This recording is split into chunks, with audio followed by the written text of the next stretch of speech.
I wanted to base the project around working at Tesco because I wanted to sort of think about a mundane job, which is a job as a means to an end, which I'm not really that interested in until it came to it now. And I thought that by using this, I could create a new lens and look at my mundane activities throughout a day in a completely different perspective, and look at it, how it helps me in informing like my professional self in future and things like that, and what you can learn from these settings that everyone takes for granted and everyone can complain about and things like that. What you can actually learn that helps you in future, and I found a lot from it, and it was very helpful. I went on to plan the project. It initially started by obviously getting clearance from managers and things like that, and talking to my manager about the project, sounding it out, telling her what I wanted to do, and getting the go-ahead basically. It didn't change much from my work. It was more my approach to the work that changed, and how I thought about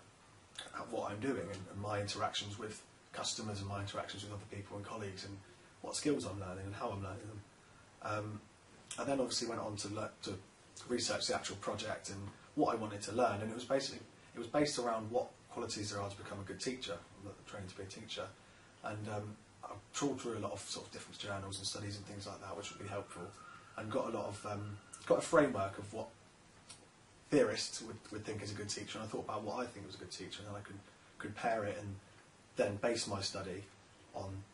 what makes me a good teacher and what you need to have, and then I'd use my work at Tesco to then what qualities I gained and what qualities I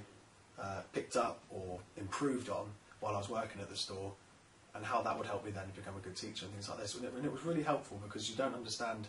a lot of things, especially social aspects. You don't understand how much that is tested in places like that for complaints and dealing with a lost child, for example. I use an example in my study. You often get lost children in the supermarket crying, and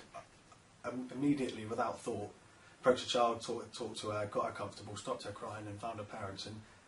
every other day that happens, I wouldn't think about it, but because I was there on placement, I was actually thinking about it for a different reason, looking at it through a new lens.